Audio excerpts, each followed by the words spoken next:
안녕하세요. 크로카 매거진 이상우입니다. 우리 중국집 가면 짜장면도 먹고 싶고 짬뽕도 먹고 싶고 이럴 때 있잖아요. 그래서 나온 게 이제 짬짜면이라는 건데 시계에도 이런 신박한 모델이 있습니다. 바로 예거 루클틀의 리베르소 트리뷰트 크로노그래프입니다. 이 시계는 드레스워치와 오픈워크 스포츠워치를 동시에 즐길 수 있는 제 기준으로 아주 가성비가 탁월한 그런 모델인데요. 제 드림워치이기도 하거든요. 오늘 리뷰를 통해서 한번 자세히 살펴보도록 하겠습니다. 영상 시청 전에 구독, 좋아요, 알림 설정 꼭 눌러주시고요. 그럼 바로 시작하겠습니다. 예거 루클트르는 앙투안 루클트르가 1833년에 스위스 발레르주에 공방을 차리면서 시작이 된 브랜드입니다. 나중에 이제 예거와 합병을 하면서 이제 예거 루클트르가 되죠. 리베르소가 탄생한 것은 두 기업이 합병되기 이전인 1931년입니다. 창업자의 손자인 자크 데이비드 루클트르가 경영을 하던 시기였죠. 과거 인도에 주둔했던 영국군 장교들은 이제 폴로 경기를 즐겼는데요. 경기 중에 스틱이나 공 때문에 시계가 파손되는 일이 종종 발생을 했다고 합니다. 그래서 1930년에 인도를 방문한 스위스 사업가 세자르 드 트레라는 사람이 이 이야기를 듣고 자크 데이비드 루클트르와 함께 리베르소를 개발하게 됩니다. 리베르소는 라틴어로 회전하다, 뒤집다 이런 뜻을 가지고 있는데 그 이름처럼 이제 케이스를 뒤집어서 활용할 수 있는 그런 시계입니다. 당시 유행했던 아르데코 스타일을 디자인에 반영을 했고요. 이후 1937년에 예거와 루클트르가 합병을 하면서 리베르소는 예거 루클트르의 아이콘이 되었습니다. 하지만 이제 2차 세계대전 이후에 아르데코가 저물고 원형 시계와 투러치가 대세가 되면서 리베르소 역시 한동안 자취를 감추게 됩니다. 리베르소가 부활한 거는 이제 1990년대 들어서입니다. 예거 루클트르는 1991년에 리베르소 60주년 모델을 시작으로 투르비옹, 미린 리피터, 크로노그래프, 듀얼 타임존, 퍼페추얼 캘린더까지 6개의 컴플리케이션 모델을 순차적으로 출시합니다. 이때부터 리베르소는 여러 기능을 갖춘 컬렉션으로 발전을 했고요. 그 정점에 있는 모델이 바로 2021년 공개된 리베르소 히브리스 메카니카 칼리버 185 쿼드립티크라고 할 수가 있죠. 오늘 리뷰할 리베르소 트리뷰트 크로노그래프 모델은 1996년에 출시됐던 리베르소 크로노그래프에서 영감을 받아 제작된 시계입니다. 앞면에는 솔리드 다이얼로 시간을 표시를 하고요. 뒷면에는 오픈워크 스타일로 크로노그래프와 시간을 함께 표시하는 그런 시계이고요. 1996년 오리지널 모델과 차이점이 있다면은 그 오리지널 모델 같은 경우는 클래식 라인으로 출시가 됐었는데 이번 모델은 이제 트리뷰트 라인으로 출시가 됐고요. 크기도 예전 모델보다는 좀 커졌습니다. 오리지널 모델은 뒷면에 크로노그래프 기능만 있었는데 새 모델은 이제 시간도 같이 표시를 해서 뒷면으로 착용해서 시간을 확인할 수가 있습니다. 뒷면 활용성을 높인다는 측면에서는 이 부분은 아주 좋은 변화인 것 같습니다. 그리고 원래 앞면에 날짜창과 크로노그래프 작동 인디케이터가 있었는데 새 모델에는 빠졌죠. 가로 29.9mm, 세로는 49.4mm입니다. 49.4mm는 이제 러그까지 포함한 길이고요. 두께는 11.14mm입니다. 사실 이 사이즈는 지금 현재 판매되고 있는 리베르소 중에서는 가장 큰 사이즈거든요. 사실 드레시한 리베르소를 생각하고 있는 분들한테 좀 큰 사이즈일 수 있는데 사실 일반적인 시계랑 그냥 직접 비교를 해보면 그렇게 사실 큰 사이즈는 아닙니다. 제가 가지고 있는 모나코랑 이렇게 비교를 해보면은 모나코의 한 3분의 2 정도? 그 정도밖에 안 되거든요. 그래서 이렇게 착용을 해서 손목을 이렇게 좀 까딱까딱 해보면은 크라운이 걸리는 것도 없고 그냥 편안하게 착용을 할 수가 있었습니다.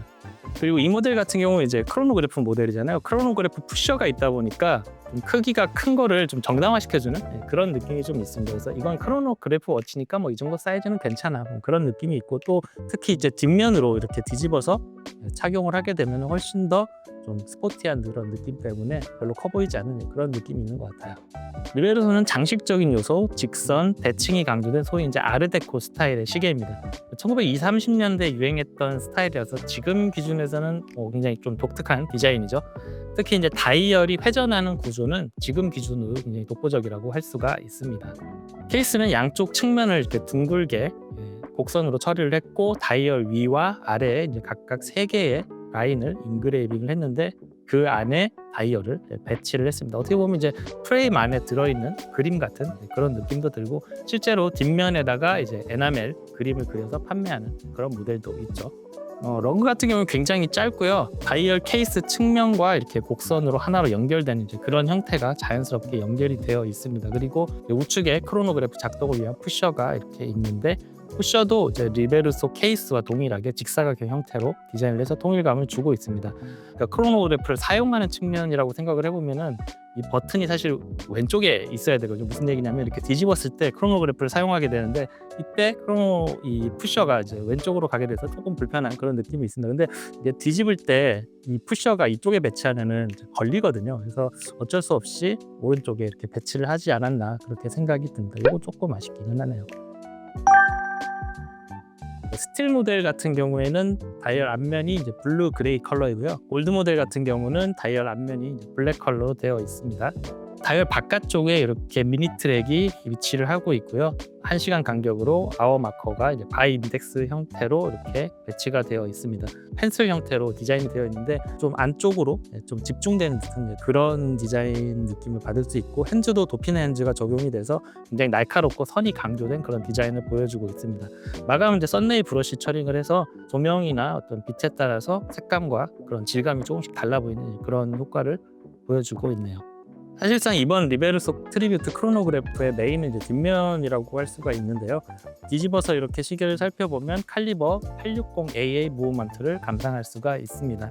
앞면과 뒷면 모두 사용할 수 있게 설계된 무브먼트고 파워 리저브는 52시간입니다. 사실 이 시계는 이제 앞면과 뒷면을 하나의 무브먼트로 구동하는 시계거든요. 그래서 엄밀하게 얘기하면은 시계를 뒤집어서 무브먼트를 보여주는 시계라고 볼 수가 있습니다.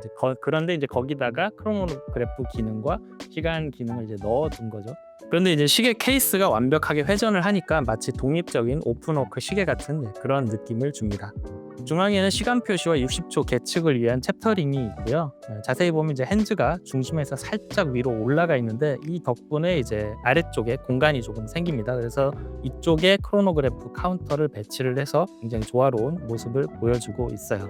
그 크로노그래프 시계인데 이 클래식한 디자인에 막 서브 다이얼이 이곳저곳에 막 배치가 되어 있으면 굉장히 좀 난삽할 수가 있었는데, 깔끔하게 레트로그레이드 방식으로 30분 카운터를 배치를 해서 디자인적인 균형을 보여주고 있습니다. 그 미니 카운터 좌우로 이제 밸런스 휠이랑 칼럼 휠을 이렇게 배치를 해서 미학적으로도 좀 신경 쓴 모습들을 보여주고 있고요. 인덱스는 외곽 미니 트랙의 프레임에 부착을 해서 입체감을 살렸습니다. 핸즈는 앞면과 마찬가지로 도피네 핸즈를 적용했고요. 초침과 30분 카운터에는 블루 핸즈를 적용을 했는데 블루 컬러의 나사와 좀 잘 어울리는 측면이 있습니다. 스트랩은 이제 캔버스 소재와 가죽 소재를 이제 혼합한 스트랩이 이제 기본으로 장착이 되고, 전체 가죽으로 된 스트랩이 이제 추가로 증정이 됩니다. 근데 아르헨티나 폴로 부츠 제작사 파글리아노와 협업한 스트랩이고, 교체 시스템이 적용이 돼서 굉장히 편리하게 부스트랩을 교체할 수 있게 되어 있습니다. 연단에서는 이제 와인딩을 해줄 수가 있고요. 와인딩 느낌은 적당하게 텐션이 있어서 경쾌하게 소리가 따각따각 들리면서 잘 와인딩이 됩니다.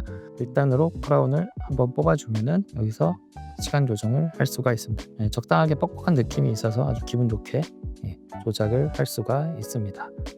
크로노그래프 기능을 조작하기 위해서 이제 뒤집어 봐야겠죠. 뒤집으면 이제 푸셔가 반대편으로 가기 때문에 왼손으로 조작을 해야겠죠. 자, 위에 버튼을 누르면 작동이 시작이 되고요. 초침이 움직이는 게 보이시죠? 그리고 한 번 더 누르면 멈추고 다시 이 상태에서 눌러주면 움직이게 됩니다. 왼쪽에 칼럼 휠이 있는데 칼럼 휠이 작동하는 것을 아마 보실 수가 있을 겁니다. 푸셔의 감각은 이제 다른 크로노그래프 워치보다는 좀 더 부드러운 느낌이에요. 굉장히 스무스하게 조작이 되고요. 특히 리셋 버튼 누를 때 굉장히 부드럽게 리셋이 됩니다. 제 손목이 16.5 정도 되는데요. 이 시계를 착용했을 때 느낌은 대략 이런 느낌입니다. 사실 이 뒷면으로 착용했을 때는 별로 저는 크다고 생각이 전혀 들지 않거든요. 오히려 이 정도 크기는 돼야 좀 스포티하게 착용하기 좋겠다 이런 생각이 들고요. 앞면으로 착용했을 때는 살짝 그 리베르소에 대한 우리가 선입견 있잖아요. 좀 약간 드레시하게 차야 된다라는 그런 느낌 때문에 앞면으로 찼을 때 조금 커 보이는 느낌이 있긴 있어요. 근데 이 정도면 뭐 일반 시계에 비해서는 그렇게 크다는 느낌은 들지 않고요. 오히려 굉장히 또 편안하게 착용을 했습니다.